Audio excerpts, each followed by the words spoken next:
Hi അസ്സലാമലൈക്കും, welcome back. ഇന്ന് നമുക്ക് നല്ലൊരു മധുരത്തിൻ്റെ റെസിപ്പി ആയാലോ?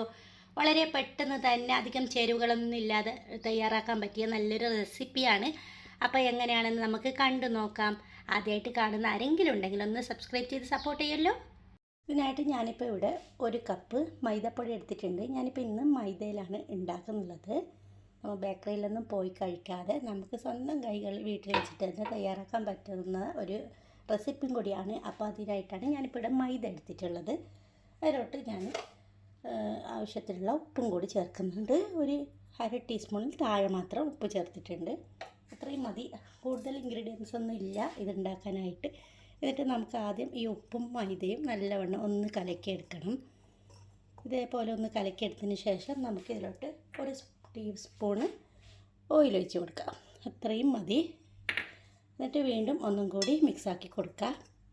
ഈ ഓയിൽ നിർബന്ധമായിട്ട് ഒഴിക്കണം കേട്ടോ. നല്ലൊരു ക്രിസ്മസ് കിട്ടാൻ വേണ്ടിയിട്ട് ഓയിൽ നമ്മളെ സഹായിക്കും. അതിൻ്റെ പേരിലാണ് ഇപ്പോൾ ഞാൻ ഒഴിച്ച് കൊടുത്തിട്ടുള്ളത്. ഞാൻ ഇവിടെ ഇപ്പോൾ കോക്കനട്ട് ഓയിലാണ് ഒഴിച്ച് കൊടുത്തിട്ടുള്ളത്. പിന്നെ നമുക്ക് ആവശ്യമുള്ള വെള്ളവും കൂടി ഒഴിച്ച് കൊടുത്തിട്ട് ചപ്പാത്തിക്ക് മാവ് കുഴക്കുന്നത് പോലെ കുഴച്ചെടുത്താൽ മതി കേട്ടോ. ഇതെല്ലാവർക്കും അറിയുന്ന സ്റ്റെപ്പായിരിക്കും. പക്ഷേ ആരെങ്കിലും ബിഗിനേഴ്സ് ആരെങ്കിലും കാണുന്നുണ്ടെങ്കിൽ അവർക്കൊക്കെ ഒന്ന് യൂസ്ഫുൾ ആയിക്കോട്ടെ എന്ന് വിചാരിച്ചിട്ടാണ് ഇങ്ങനെ കാണിക്കുന്നുള്ളത്. അപ്പോൾ ഞാൻ നല്ല സോഫ്റ്റായിട്ട് തന്നെ കുഴച്ച് വെച്ചിട്ടുണ്ട്.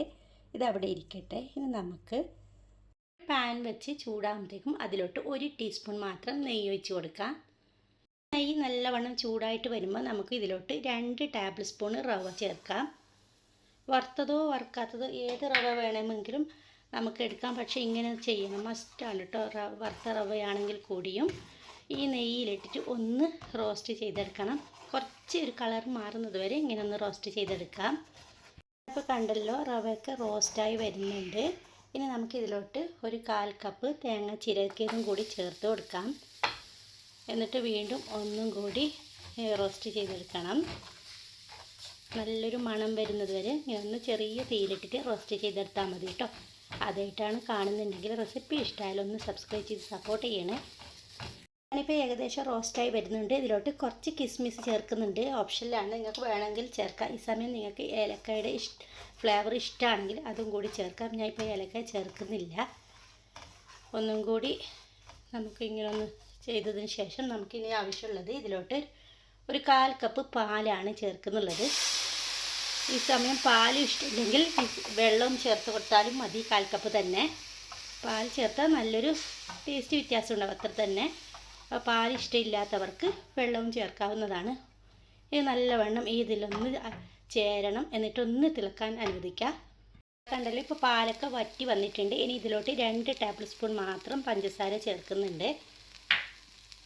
ഇത് കറക്റ്റ് മധുരമാണ്. നല്ല മധുരമാണെങ്കിൽ നിങ്ങൾക്ക് കുറച്ചും കൂടി ചേർക്കാം കേട്ടോ. ഇപ്പം ഞാൻ ഇവിടെ 2 ടേബിൾ സ്പൂൺ മാത്രമേ ചേർക്കുന്നുള്ളൂ. ഈ പഞ്ചസാരയും കൂടി ഇതിൽ മെൽറ്റായതിന് ശേഷം ഇതൊന്ന് കട്ടിയായി തുടങ്ങും. അപ്പോഴത്തേക്കും നമുക്കിതിൻ്റെ തീ ഓഫ് ചെയ്യാം. അപ്പോഴത്തേക്കും നമ്മുടെ ഡോ എന്തായി നോക്കാം. നല്ല സോഫ്റ്റായിട്ട് വന്നിട്ടുണ്ട്. ഇനി നമുക്കിതിന് ഒരു 2 പോർഷനാക്കി മാറ്റാം. ഇനി നമുക്കിതിനൊന്ന് പരത്തിയെടുക്കണം. ഇപ്പം ഞാൻ പരത്തിയെടുത്തിട്ടുണ്ട്. പരത്തിയെടുക്കുന്ന വീഡിയോ ഒന്നും കാണിക്കുന്നില്ല, എല്ലാവർക്കും അറിയാമല്ലോ അത്. ഇനി നമുക്കിതുപോലത്തെ ഒരു മൂടി വെച്ചിട്ട് ഇങ്ങനെ ഒന്ന് മുറിച്ചെടുക്കണം. ഇതിനെ വെച്ച് കൊടുത്തിട്ട് എത്രത്തോളം നിങ്ങൾക്ക് കിട്ടുമോ അത്രത്തോളം വെച്ചിട്ട് നമുക്കൊന്ന് മുറിച്ചെടുക്കാം. പിന്നെ ഞാൻ കഴിഞ്ഞ വീഡിയോയിൽ പറഞ്ഞിട്ടുണ്ടായിരുന്നു, എൻ്റെ വീഡിയോ നിങ്ങൾക്ക് ഇഷ്ടമായാൽ ഒന്ന് കമൻ്റ് ഇടുക. നിങ്ങൾ എവിടെ നിന്നാണ് കമൻ്റ് ഇടുന്നതെന്നും ഒന്ന് അറിയിക്കണമെന്ന് പറഞ്ഞിട്ട്. അങ്ങനെ ഒത്തിരി കമൻ്റ് വന്നിട്ടുണ്ടായിരുന്നു. അപ്പോൾ അവർക്കെല്ലാവർക്കും ഒത്തിരി താങ്ക്സ്. ഞാൻ പേര് വായിക്കാം. കണ്ടല്ലോ, ഇനി നമുക്ക് കത്തി വെച്ചിട്ട് ഇതിനൊന്ന് കട്ട് ചെയ്തെടുത്താൽ മതി. അപ്പോഴത്തേക്കും ഞാൻ പേര് വായിക്കാം. Bala TK, Sreelatha Nair, Ayisha Mujeeb, Rafiya CM, Fathima Mercy Wayanad നിന്നാണ്, ബീന ജേക്കബ് മുംബൈ, ബുഷറ മുരളി, പിന്നെ ഖദീജ കോട്ടയം, രശ്മി ചന്ദ്രൻ ആലപ്പുഴ, ഹാലിസ് പ്രകാശ് മാംഗ്ലൂർ, റസിയ മലപ്പുറം വേങ്ങര നിന്നാണ്, ഡെയ്സി ആൻ്റണി മാംഗ്ലൂർ, മാഹിൻ അഷ്റഫ് മലപ്പുറം, ഷാഹിദ തസ്നീം. എല്ലാ കമൻ്റ് ഇട്ട കൂട്ടുകാർക്കും ഒത്തിരി താങ്ക്സ് ഉണ്ട് കേട്ടോ. അങ്ങനെ ബാക്കിയുള്ള പോർഷനും കൂടി ഇതേപോലെ ഒന്ന് കട്ട് ചെയ്തിട്ട് എടുത്താൽ മതി. ഇനി നമുക്ക് നേരത്തെ തയ്യാറാക്കി വെച്ചിട്ടുള്ള ഫില്ലിംഗ് ഉണ്ടല്ലോ, അത് ഇതിൻ്റെ നടുക്കായിട്ട് ഇങ്ങനെ ഒന്ന് വെച്ച് കൊടുത്തതിന് ശേഷം ഒന്ന് പ്രസ് ചെയ്ത് കൊടുക്കുക. ഇതേപോലെ പ്രസ് ചെയ്തതിന് ശേഷം ഒരെണ്ണം കൂടി എടുക്കാം. എന്നിട്ട് നമുക്ക് ഇതിൻ്റെ അറ്റമൊക്കെ ഇങ്ങനെ ഒന്ന് കൈവച്ചിട്ട് നല്ല രീതിയിൽ ഒന്ന് ഒട്ടിച്ചു കൊടുക്കാം. വെള്ളം തേക്കേണ്ട ആവശ്യമൊന്നുമില്ല, അല്ലാതെ തന്നെ നല്ല രീതിയിൽ ഒട്ടിക്കിട്ടും. നമുക്ക് ഇതിനൊന്ന് പിരിക്കണം, അതായത് അടയൊക്കെ പിരിക്കുന്നില്ല അതേപോലെ ഇതിൽ കാണുന്നത് പോലെ ചെയ്തെടുത്താൽ മതി. ഇങ്ങനെ ചെയ്യണമെന്നൊന്നും നിർബന്ധമൊന്നുമില്ല. അപ്പോൾ കാണാൻ നല്ല ഭംഗിയാണല്ലോ. ഒരു ഗസ്റ്റൊക്കെ വന്നാൽ നമുക്ക് കൊടുക്കുമ്പോൾ അവർ ചോദിക്കും ഇതിൻ്റെ അകത്ത് എന്താണ് എങ്ങനെയാണെന്നൊക്കെ. അപ്പോൾ അതൊക്കെ നമുക്കൊരു സന്തോഷമല്ലേ. അങ്ങനെ ഇതേപോലെ ഒന്ന് പിരിച്ചിട്ട് എടുത്താൽ മതി. ഇതേപോലെ അങ്ങനെ പിരിച്ചിട്ടിട്ട് നല്ല റൗണ്ടിൽ നല്ല വൃത്തിക്കാക്കി എടുത്താൽ മതി കേട്ടോ. ഇനി നമുക്ക് ബാക്കിയുള്ളതും കൂടി ഇങ്ങനെ ചെയ്തെടുക്കാം.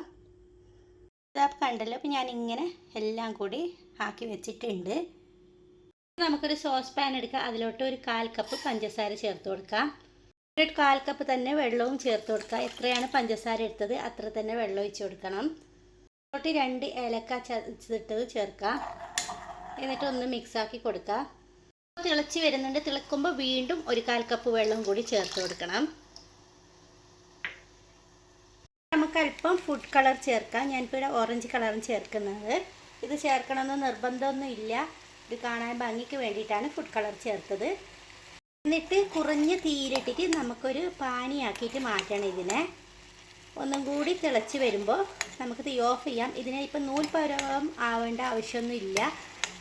ഇങ്ങനെ ഒന്ന് മെൽറ്റായി പഞ്ചസാര മെൽറ്റായിട്ട് നല്ലവണ്ണം ഒന്ന് കിട്ടിയാൽ മാത്രം മതി കേട്ടോ. ചീനച്ചട്ടിയിൽ അല്പം ഓയിൽ ഒഴിച്ച് കൊടുത്തിട്ട് നമുക്ക് നേരത്തെ തയ്യാറാക്കി വെച്ചിട്ടുണ്ട് ഇതൊന്ന് ഫ്രൈ ചെയ്തെടുക്കാം. തിരിച്ചും മറിച്ചും ഇട്ടിട്ട് നമുക്കൊന്ന് ഫ്രൈ ചെയ്യണം. ഗോൾഡൻ കളർ ആകുമ്പോൾ നമുക്കൊന്ന് കോരി മാറ്റാം. കണ്ടല്ലോ, നല്ല രീതിയിൽ തന്നെ പൊങ്ങി വരുന്നുണ്ട്. ഇത് ഇത്ര ആയാൽ മതി. ഇനി നമുക്ക് ഇതിൽ ഓയിലിൽ നിന്ന് കോരി മാറ്റാം. ഇപ്പം ഞാനെല്ലാം അങ്ങനെ ഫ്രൈ ചെയ്ത് മാറ്റിയിട്ടുണ്ട്. ഇനി നമുക്ക് നേരത്തെ തയ്യാറാക്കി വെച്ചിട്ടുള്ള സിറപ്പ് ഉണ്ടല്ലോ, അത് ചെറിയ തീയിലൊന്ന് ചൂടാക്കി കൊടുക്കണം. ആ ചൂടായി വരുമ്പോഴത്തേക്കും നമുക്ക് നേരത്തെ ഫ്രൈ ചെയ്ത് വെച്ചിട്ടുള്ള ഇത് ഓരോന്നും അങ്ങനെ ഇട്ട് കൊടുക്കണം. ഒരു 2-3 സെക്കൻഡ് അങ്ങനെ തന്നെ തിരിച്ചും മറിച്ച് വിട്ടിട്ട് വെച്ച് കൊടുക്കാം. ഏകദേശം ഒരു മിനിറ്റോളം വെച്ചാൽ നല്ല രീതിയിൽ തന്നെ ഇതിൽ അബ്സോർബ് ആകുന്നതായിരിക്കും. കാരണം ഇതിൻ്റെ ഈ തൊലിപ്പുറത്ത് പഞ്ചസാരയൊന്നും ചേർത്തിട്ടുണ്ടായിരുന്നില്ലല്ലോ, വെറും ഉപ്പ് മാത്രമല്ലേ ചേർത്തിട്ടുള്ളത്. അപ്പോൾ ഇങ്ങനെ ചെയ്താൽ നല്ലൊരു ടേസ്റ്റ് ആയിരിക്കും കഴിക്കാനായിട്ട്. അങ്ങനെ എല്ലാം ചെയ്തെടുത്തിട്ട് ഞാൻ കാണിക്കാം. അപ്പോൾ കണ്ടല്ലോ, നല്ല ചൂടുണ്ട്. ചൂടോടെ തന്നെ ഞാൻ കുറച്ച് ബാക്കി സിറപ്പും കൂടി ഉണ്ടായിരുന്നു, അത് ഇതിലോട്ട് ഒഴിച്ച് കൊടുത്തിട്ടുണ്ട്. ഒന്ന് ചൂടാറിയതിന് ശേഷം നമുക്ക് കഴിക്കാം. നല്ല ടേസ്റ്റാണ്. തീർച്ചയായും നിങ്ങൾ ഇതൊന്ന് ട്രൈ ചെയ്ത് നോക്കണം. ഇഷ്ടമായാലും ഒരു ലൈക്ക് തരാനും അതുപോലെ തന്നെ അടുത്തുള്ളവർക്ക് ഒരു ഷെയറും ചെയ്ത് കൊടുക്കണേ.